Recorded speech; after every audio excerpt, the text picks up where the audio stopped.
Go. Yeah.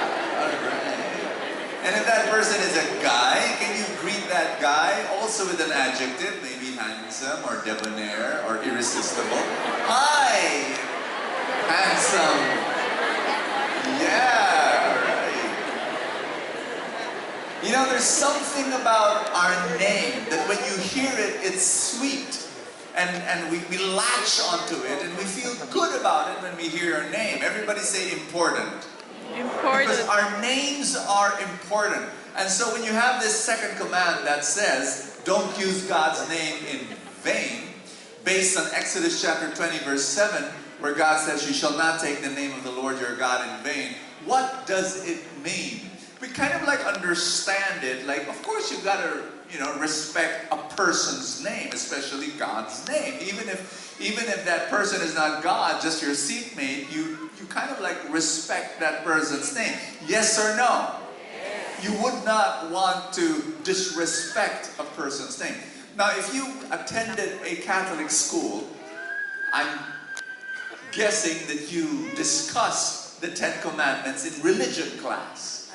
And in your religion class, your religion teacher probably explained the Ten Commandments, specifically this commandment, do not use the name of God in vain, by saying to be careful when you use the name of God flippantly. For example, when you are surprised, people say, oh my God!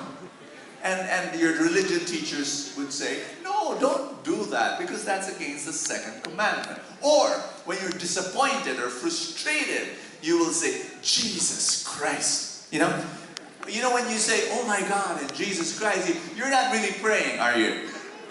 No, you're not. You're just saying it. You're just blurting it out. No meaning whatsoever. Or Filipinos love to say, Sus Mariosep. Actually, if you study Sus Mariosep, it's Jesus, Mary, and Joseph. But you see, during the olden times, these were prayers. Oh my God, Jesus Christ. To complete the sentence, it's supposed to be, oh my God, have mercy on me. And Jesus Christ saved me. And Joseph, Mary, and Jesus, we love you. But we kind of like made it more flippant. So I'm going to encourage you to go into two directions. Okay? One is change the vocabulary so that you show respect to the name. Change the vocabulary. So if you're surprised or shocked, you can say something like, I don't know, change it to, oh my gulay, or oh my gosh, or whatever. I mean, it just not, instead of saying, when you're disappointed, Jesus Christ, say someone else's name. Apolinario Mabini. Yes? I don't know. I just think of something. But here's my bigger point. Don't be too scrupulous about that, because that's pretty shallow. This commandment is deep. Can I bring you deeper? Yes or no? Yes. That this commandment is not just about saying the name of God in a flippant way, in a meaningless way. No. We're talking about something very deep. Are you ready? Say, I'm ready. I'm ready. That the second command in the Ten Commandments, do not use the name of God in vain. This is what it really means. That when you carry the name of Jesus, but you are not living the life of Jesus. That if you call yourself Christian, do you call yourself Christian? Probably so. You're a baptized Catholic. If you are a Christian, you carry the name of Jesus. And therefore, you should be like Jesus. You should love like Jesus and be kind like Jesus and be patient like Jesus. If you are not, then you are using the name of God in vain. Are you with me on this? Why? And ask me why. Because if you're a Christian, you carry the name of Jesus, you represent Jesus. Touch somebody in the shoulder and say, you represent Jesus. You represent Jesus in your family. You represent Jesus in your office. You represent Jesus in your school. You carry the name of Jesus. In Matthew chapter 7, let's read that. That's from the New Testament, verse 21 to 23. Let's read together. Not all who sound religious are really godly people. Jesus said, they may refer to me as Lord, but still won't get to heaven. For the decisive question is whether they obey my Father in heaven. At the judgment, many will tell me, Lord, Lord, we told others about you and used your name to cast out demons and to do many other great miracles. But I will reply, you have never been mine. Go away, for your deeds are evil. Basically, when you call on the name Lord, but not obey Him, you're using His name in vain. This is the deeper meaning of the command. Am I making sense to you? Yes. Am I making sense to you that just understand that one more time? Put your hand over your chest and everybody say, I represent Jesus.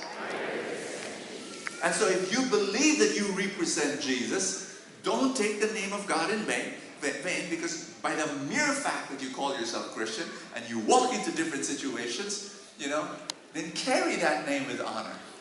Here's commandment number 3. Commandment number 3 is Exodus, from the book of Exodus. Remember to keep the Sabbath day holy. Verse 8, remember the Sabbath day to keep it holy. Let's read that together, please. Remember the Sabbath day to keep it holy. What is the third commandment all about? I've been married for 18 years. It's a fantastic marriage. Unbelievable. And one of the reasons why I believe it is a fantastic marriage was because 18 years ago, I made a decision that I will date my wife once a week. And it was a sacrosanct time. During those 2 or 3 hours that we would be dating once a week, no one can touch that schedule. It is nailed in my calendar, and it is immovable. Somebody invites me for a talk, I say, sorry, I have an appointment with the most important person in my life. If somebody says, Bo, can we have a meeting there? I say, no, that's the day and that's the time where I meet the most beautiful person in my life. Now, I told this to my wife. I said, sweetheart, the only time I will move this date is if the Pope calls me up. If I receive a call from Rome. Hello, Brother Bo. This is the Pope. Can I have a meeting with you on this day at that time? Even if I have a date with my wife, I have to, Your Holiness, I will ask permission from my wife, but I'm sure she will say yes. Sweetheart, it's the Pope. He wants our meeting. Can we bump off our date? I'm sure you won't mind, But if it's not the Pope, my answer is always a no. And I think it's because of that. I mean, there are many other reasons, but one of the reasons why my love and our marriage is always fresh is because of that weekly date. Now, the funny thing about that date, you know what's so funny about that date? Ask me what? The funny thing is, you see, I'm an entrepreneur / missionary / preacher / author. And we do have an office for ministry, but I'm rarely there. I'm usually at home, writing, planning, So I'm at home with my wife. My wife is a homemaker. And yes, she homeschools my kids. Do you know where she homeschools my kids? At home. So I'm at home, she's at home, so every day we're together. And we chat and we talk every single day. So why in the world do we still need a weekly date? What do we talk about? About what we talked about already. Why? Why have a date when we talk every day? Ask me why. It's the power of focus. That's why. Everybody say the power of focus. Do you want to be successful in life? Yes. You've got to learn the power of focus. If you want to be successful in your job, focus on that. If you want to be successful in your business, there should be times during your week where you're focused on your business. You want to be successful as a parent, there should be times where you're focused on your kids. You want to be successful in your marriage, there should be times when you are totally, completely, 100% focused on your marriage and on your spouse. Listen to me, every day we're together. Yes, we talk with my wife. Yes, every day. But you know what? We're not focused on one another. We're focused on our work, focused on our kids, focused on different things. So on our date, I'm focused 100% on my wife. Make sense? The power of focus. It's the same thing with the Sabbath. Same thing with Sabbath. You pray to God every day. I know that.